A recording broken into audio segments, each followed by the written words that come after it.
Welcome to Storytimer at Large. Avril Terry. Avril Terry lived in the little town of Boonville, Indiana. She loved animals. Her family had a pet dog. She and her two sisters also shared the care of two small chameleons. Avril loved to carry those two chameleons around on her shirt. People often thought they were brooches or pins until they looked closely. Avril reminds me so much of Scout from Harper Lee's book To Kill a Mockingbird. She just seems so plucky like that. Her family called her Honey, though. I love to think of her walking up to the shops in her pedal pushers and her summer blouse with the two chameleons clinging onto it. On August 16, 1960, Avril was running an errand for her mother.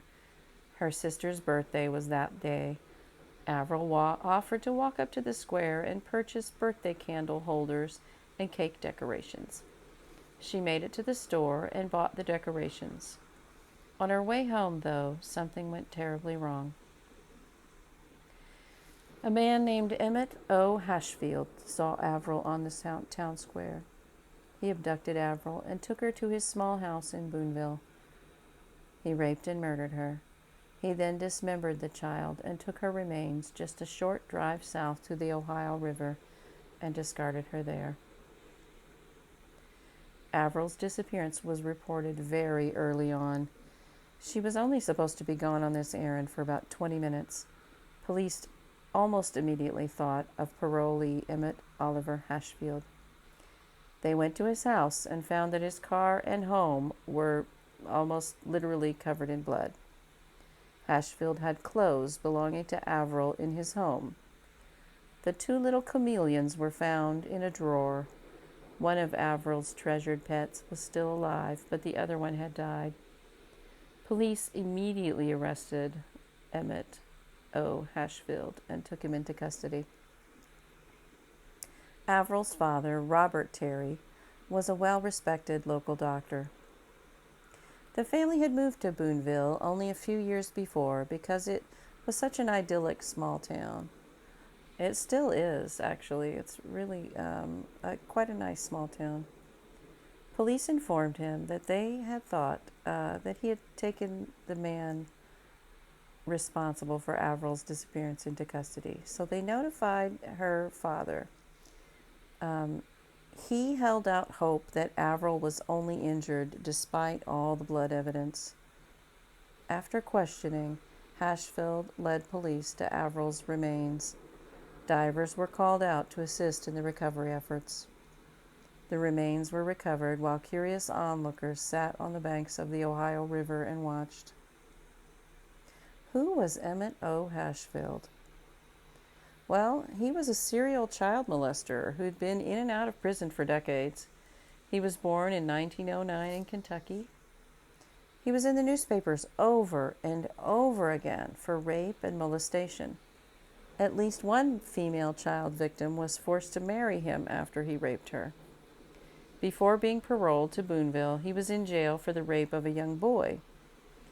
If rape and molestation had been treated as serious and violent crimes in the 20s, 30s, 40s, and 50s, Avril Terry would not have been raped and murdered in the 1960s. It's also noteworthy that they made a female child marry her rapist. Hashfield received jail time for raping a male child. How many unknown victims were there? How many victims suffered in silence? Emmett O. Hashfield was tried and convicted for the murder of Avril Terry. He received a death sentence, but it was later commuted to life in prison when the death penalty was overturned by the Supreme Court in 1972. A later case reversed that, and now the death penalty is decided in each state. Indiana is now a state that allows capital punishment. Emmett O. Hashfield died in prison from complications after a tonsillectomy in 1974. Avril Terry was buried in Boonville. I've been to her grave. It is a small, subtle marker of pink granite. In addition to her name and dates, there is a little carving of a dog on the marker. Avril so loved animals. Perhaps she would have grown up to be a veterinarian. Avril's father, Dr. Robert Terry, practiced medicine in Boonville until his passing in 1980. Her mother, Gail Terry, passed away in 1981. They were only 64 and 65. I think grief really took its toll on them. The trauma of this and the grief, I think it really, really took a huge toll on them and on their whole family. If there's something to learn from this story, it is that rapists and child molesters don't ever stop. Society let Emmett O. Hashfield continue to do this for decades. He had arrests and multiple marriages, producing children in the 1920s, 1930s, 1940s, and 1950s. Victims came forward over and over and testified against him. But the laws concerning rape and molestation were all written by men then. Grown men didn't really have to worry about being raped or molested much.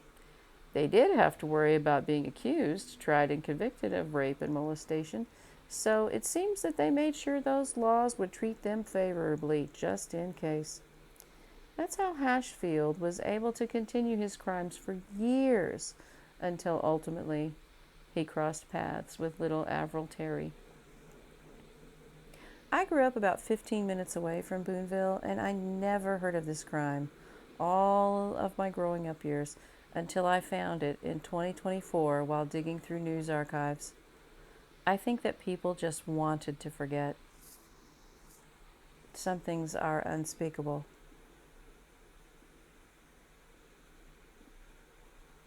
Rest in peace, Avril Terry.